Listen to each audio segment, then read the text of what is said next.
Hey gang, Roden here. Welcome on back to the Retrocade and another episode of WTF Wednesday, the series where we take a look at games throughout history that on paper seem like a good idea, but in actuality turn out to be anything but. And considering I am recording this on Halloween evening, happy Halloween everybody. I hope your trick-or-treating has gone well, either giving or receiving candy. We're going to go back to 1989 and we're going to play a game that is now 35 years later, considered to be one of the worst games ever made, which is, of course, Friday the 13th. If you don't know the story behind Friday the 13th, it's about a group of camp counselors who are having to escape Camp Crystal Lake and the homicidal maniac Jason Voorhies, who lives there and basically pursues them while wearing a hockey mask on his face. Now, this game, you have 6 counselors that you are able to work with. Each one has different attributes, and each one is capable of being diced up by Jason pretty much any way he chooses to slice it. How this game works, though, is that you've got to be able to survive 3 days and 3 nights at Camp Crystal Lake while being pursued by Jason. And there is a secret character that is in one of the sections of the map who happens to be Jason's mother. Jason's mother was the original villain in the original Friday the 13th movie, and then Jason Voorhees took over once he suddenly went from being a nebbish, slightly deformed kid to a essentially 6.5 foot tall walking tank with a hockey mask on his face. So, what we're going to do over the course of the next 25 minutes or so is we're going to take a look at why this game was so bad. So, I am going to, let's see, who am I going to pick for my first victim here? I'm going to I'll take Paul.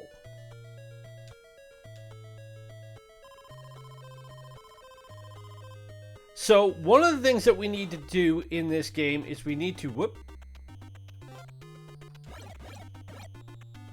we need to be able to light the fireplaces in the cabins. Once we light the fireplaces in the cabins, those will keep Jason away from us. But we've got to find the torch first.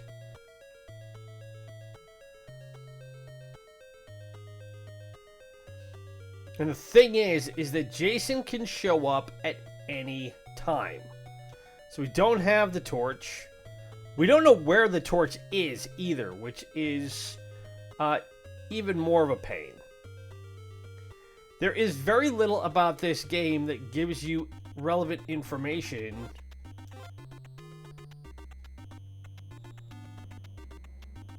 to what you can find. So now I am on the other side of the camp. There's 4 cabins around here, and there's a big cabin over here. And if we manage to find Jason, and we don't have any weaponry or anything, we are going to get quite understandably slaughtered. So there's no fireplace here. Now the other thing that we have to keep in mind is at the top of the screen, you will see the 6 heads who are all the counselors. And then there's the children, of which there are 15. In this game, you have to keep an eye on that meter, because if you don't, the number of children are going to start dropping, because Jason isn't just interested in the counselors. He's interested in killing all the kids. Which is not a good thing you want to convey to kids who are playing this game back in 1989. I mean, when this game came out, I was 12 years old. So this would have been a perfect age for me to be able to play this game. So I'm not going to go in there, because that just looks like a bad time in that cave. Now, I believe that during the day, Jason isn't as active as he is, obviously, at night, but now the sun is going down. And now we got 60 seconds to get into a cabin and find Jason because he's about to kill a kid. Now, one of the things about this game of why it is considered so bad is the way it's presented. The difficulty curve in the gameplay is super high, and it's just one where you come into it with so little. I mean, if at this point, if I run into Jason, I have to fight him with rocks.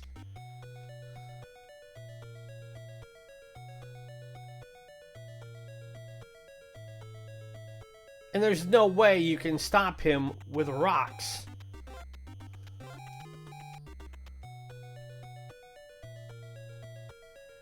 Now, if he ends up being in one of the cabins, it also changes the gameplay around a little bit, where it turns into something akin to really like a version of Mike Tyson's Punch-Out, where you can duck his attacks, but you can't really do much else.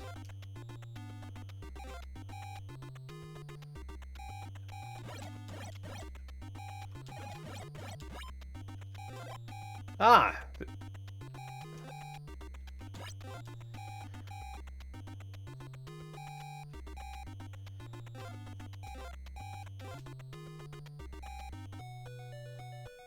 And we've found Laura.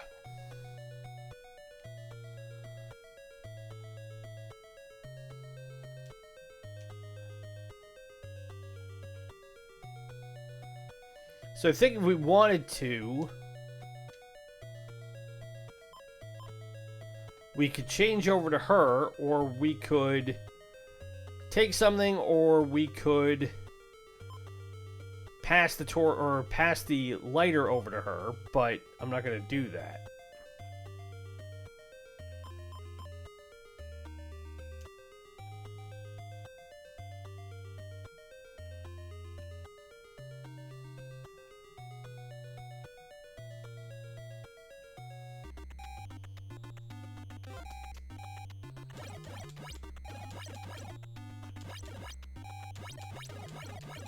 Fortunately, now that we have a slightly better weapon,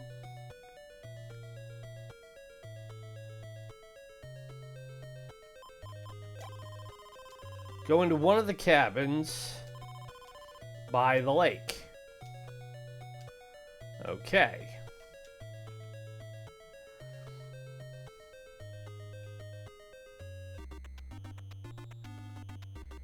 So we are far from the lake, which means we've got to get up into the forest, cut through there, get to the inner ring, and then get over to the lake. And there will be 3 cabins on the shoreline and then 6 cabins around it.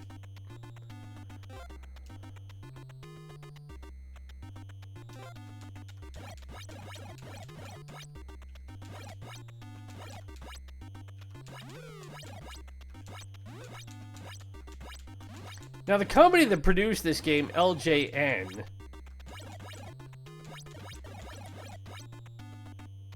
was often maligned as one of the worst publishers of games for the NES during its run. Oh, I am not gonna make it. Oh, and there's the medicine I needed. So George is dead. Paul is dead, rather. Now, I know Laura was... Okay, she's over there. I need to get to the lake, so I will take Debbie and see...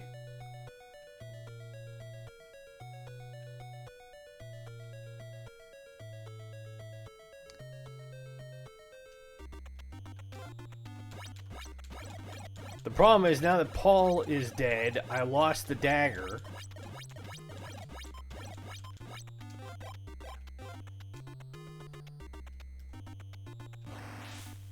Whoa, something's gonna come out of the water.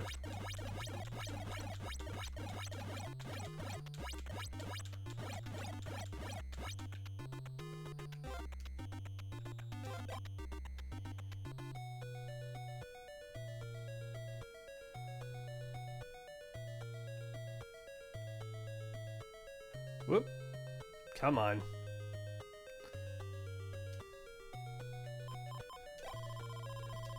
Go into the cabin near the cave. Well, I just went to the cabin near the cave.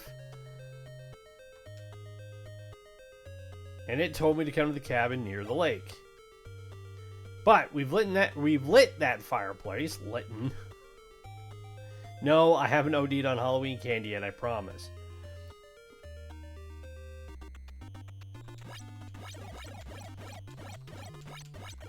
Now, as I understand it, with the cabin fireplace lit, Jason will not go in there.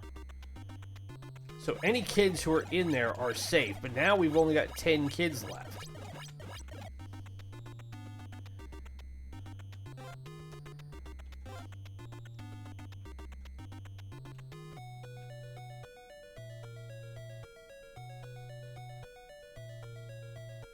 There's no fireplace over here.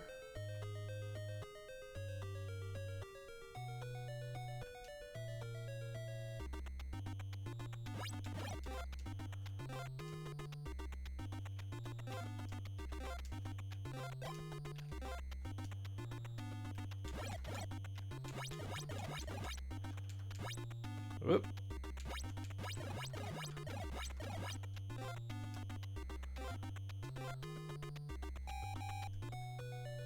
And we found Chrissy.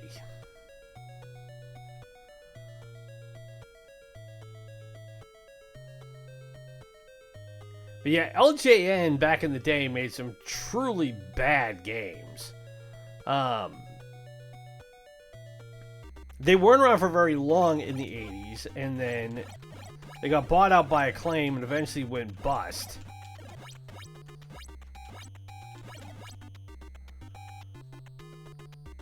So let's see, we're on the other side of the lake. Oop. That's key, I want the key. What the key is for, I have no clue.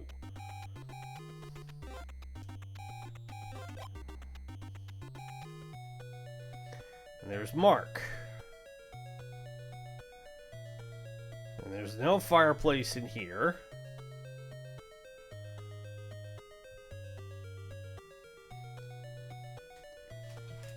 Now, if I was smart, I would change over to Mark.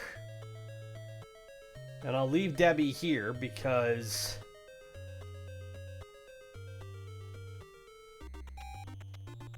Debbie's got quite a few things that will be helpful to me later. And wow, this guy can run and he can jump.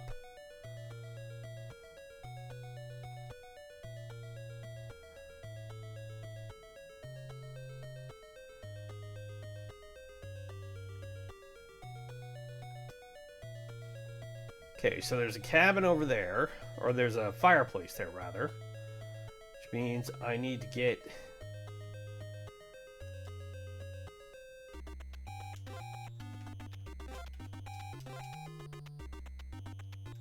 something that will help me light it.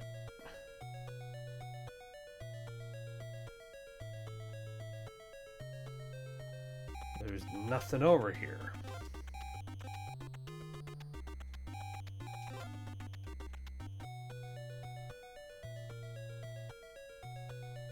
But yeah, imagine going back, you know, if a game like this came out today,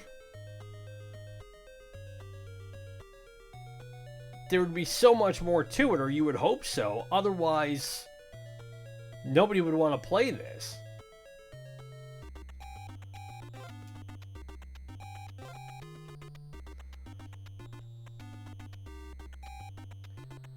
Alright, check this cabin over here.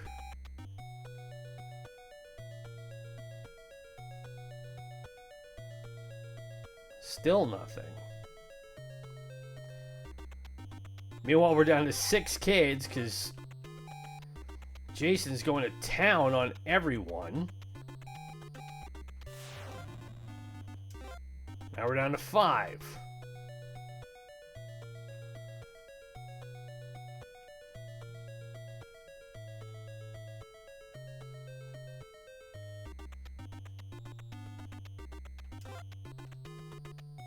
But that we haven't even seen him yet is surprising.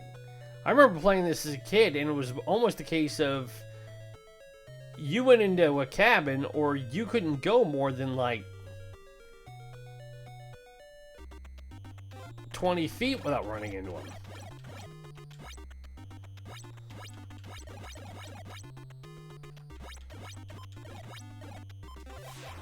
Oh crap, there he is.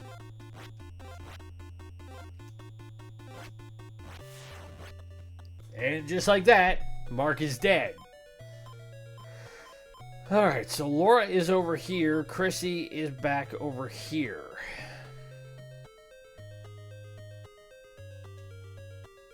Well, we might as well use her because we're about halfway through.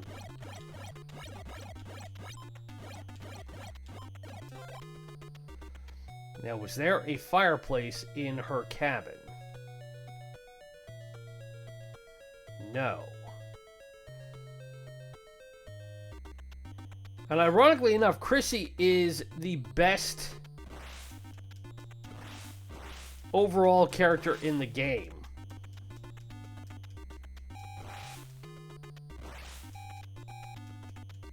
Because in the original movie, she was the final girl.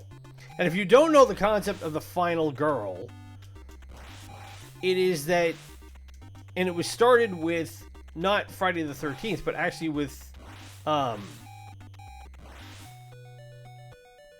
John Carpenter's Halloween, with Jamie Lee Curtis being the girl who manages to get away from Michael Myers.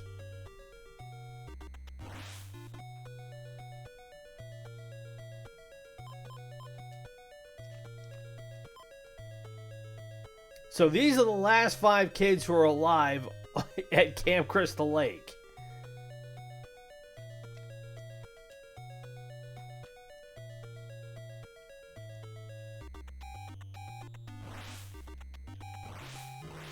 And they're in danger now because Jason is coming.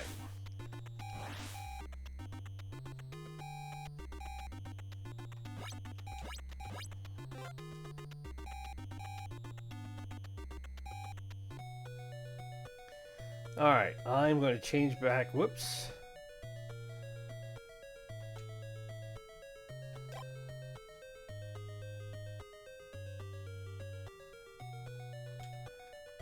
Whoa, I want to, come on. Wow, the medicine you use that you have available barely heals them.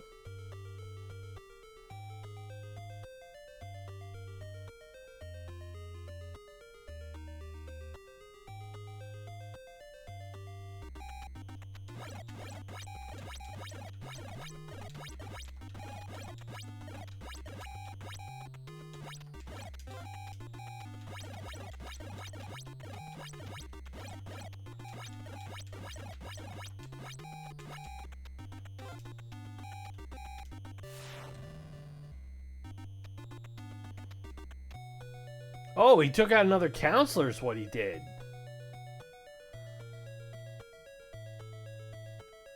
So now it's just me and who is... Whoop.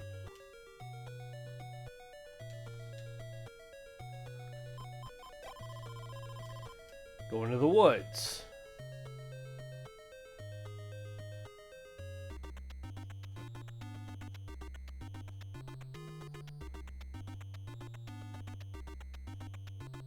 So all the guys are dead, and it's just the girls who are left.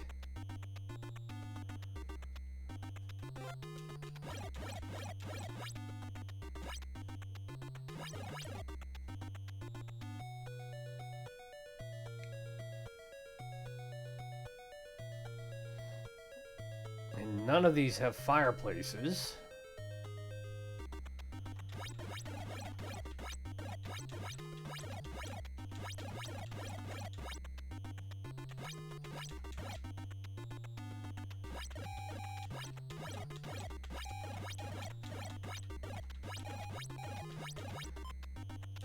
Oh, now we have the machete.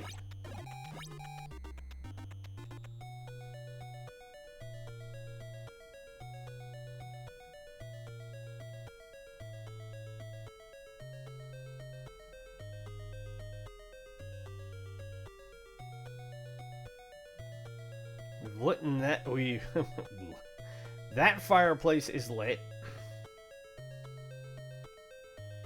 I still don't know what the key is for.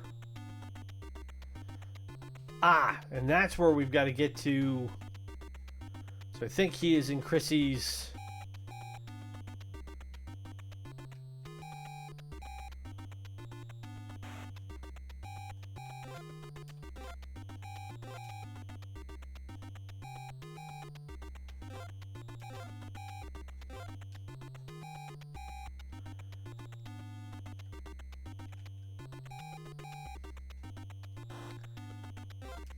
Now the question is, can we get there in time?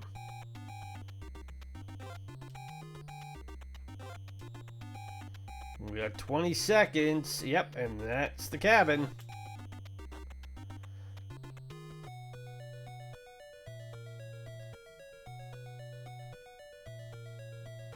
There he is.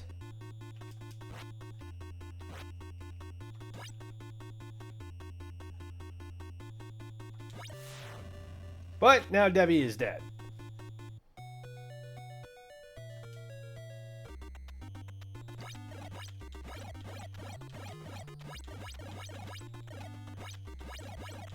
So now we have Laura to get through.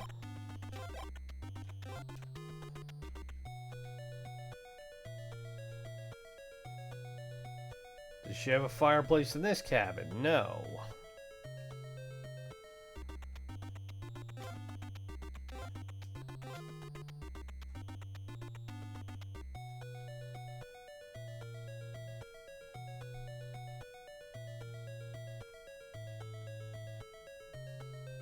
Now, it's funny that in playing this game now, when I was a kid, I hated even the thought of having to watch a Friday the 13th. Oh, crap.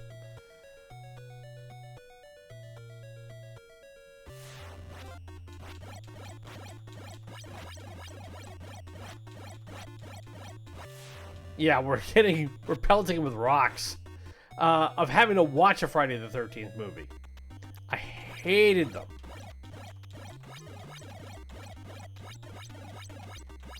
And to be honest, it's not just that because I had an issue with that particular series, but rather it was because I had an issue with all horror movies. I could not watch horror movies as a kid because I was introduced to them way too young. One of the first movies I ever saw, my parents pirated cable back in the day, to give you an idea of how crazy things were compared to how they are now. They pirated cable to be able to watch the original Poltergeist. Now, if you've never seen Poltergeist, if you like horror movies, it's one of the better horror movies. The problem was, I was 5 years old when I saw it. I had no earthly business watching that movie. There was so much about it that completely overstimulated my imagination as a kid that I genuinely had problems watching pretty much any, even like borderline suspense movie for years. I just could not watch them.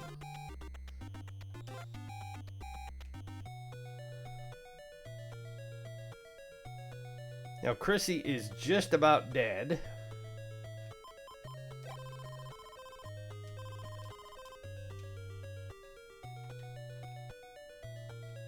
And she's our last hope to be able to save everybody. Well, we got that cabin lit. But unless I find some medicine really fast, she is not going to make it either. And that's it. And with that, you and your friends are dead. Game over. And that, in a nutshell, is Friday the 13th from 1989 for the Nintendo Entertainment System. Now, let's get the usual two questions out of the way. Is this a good game? No, it's really not. It is very much a matter of WTF were they thinking when they created this game. If they had gone back and made it so you had a better idea of how to rescue the... Here, I'm going to do this really quick, just be able to get it to stop doing that.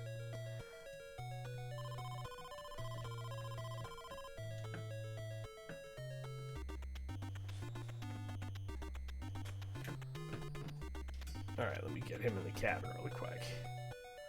Alright.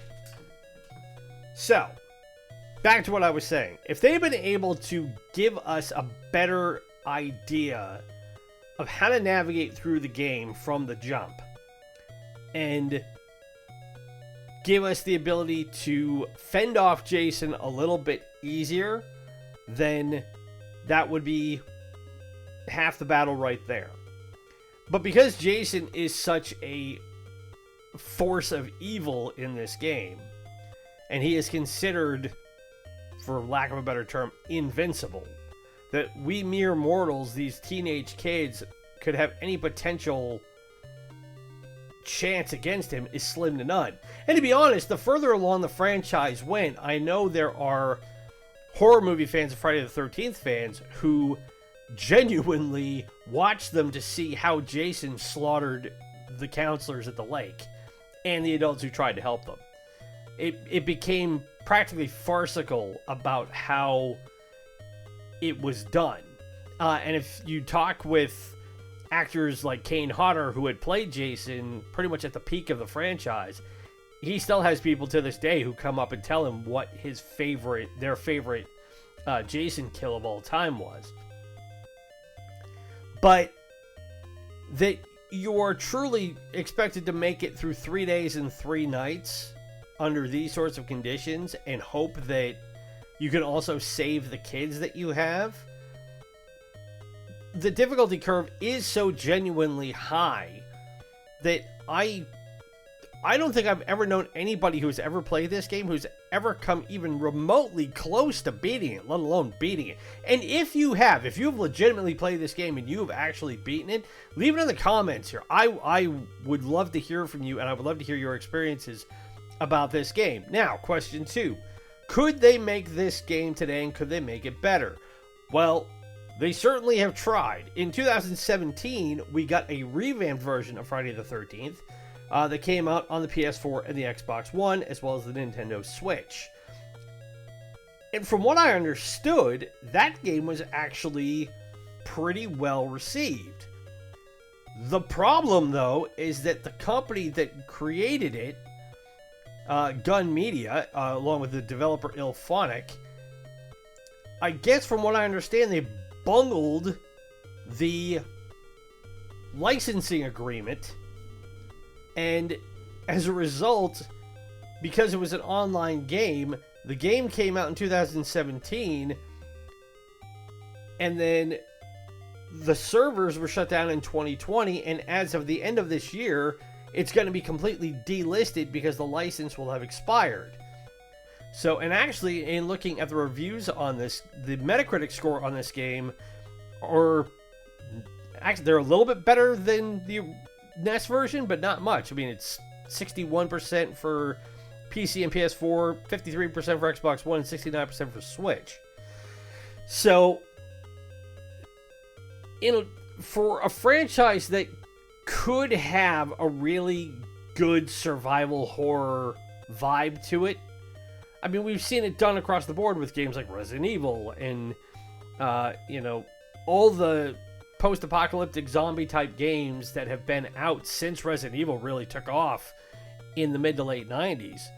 There's no reason why you could not do one based on this franchise. Now, I know there's been other ones that they've done. Most recently, there was a Texas Chainsaw Massacre game, which I will never play. I have absolutely no interest in dropping into that pool of insanity. But from what I've heard and what I've seen as far as people who have played the game, it's actually, from a mechanical standpoint and a gameplay standpoint, they got more right with it than they did wrong. So, really, will we ever see a game like this again? I certainly hope not. I would like to think that Friday the 13th, the NES version, serves as a big enough reminder to people of how you can very easily take a concept and make it wrong.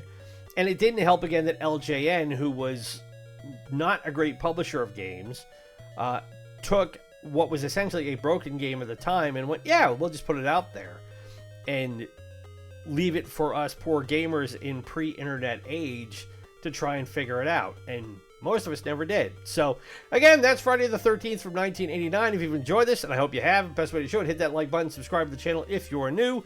Ring the bell to be notified of the latest content. We will be continuing our first-time playthrough of Dark Souls 1. Again, this weekend, we are, I believe, closing in on, I think it's episodes 9 and 10. And then we will be seeing where we lead with that one. That has been a really fun playthrough so far, I will tell you. I've been having more fun with that than I anticipated having. Uh-oh. Well, I'm going to let Jason slaughter poor George here. And go on, take him out. You're disrupting my outro, Jason. Stop that. There we go. So yes, we will have new episodes of that coming up this weekend. Also, hope you tuned in for our one-day playthrough on Monday, where we went back and revisited the original Metal Slug, which was a ball. That game was so much fun, and I still love to play it every single year. And I'm glad I got to profile that one, because it's a true gem of the SNK Neo-Geo. Even though it's been platformed everywhere else, I still think that one's the best version of it. So, also be sure to follow us on social media through Threads and Instagram. It runs Retrocade, help spread the word about us, so we can hit our goal of 100 subscribers as soon as we can and unlock our YouTube customization algorithm. Make the channel bigger and better. We're almost there. We're currently closing in on 90 subscribers, which is great to see. Again, huge thank you to everybody who has hit that subscribe button. Your patronage and your consistent visitation is, as always, appreciated.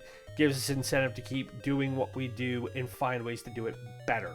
And if there is a game you would like to see us feature from the Nintendo Entertainment System, the Super Nintendo, the Sega Master System, Sega Genesis or Mega Drive, SNK, Neo-Geo, Nintendo 64, PlayStation 1, PlayStation 2, Sega Saturn, or Sega Dreamcast, leave it in the comments below or drop me a line on social media. It can be any game from those consoles you want. My name is Ron. It's been great to spend this WTF Wednesday with you. Be safe, be well, happy gaming, happy Halloween, everybody, and we will talk to you again this weekend as we carry on through Dark Souls Remastered. Bye.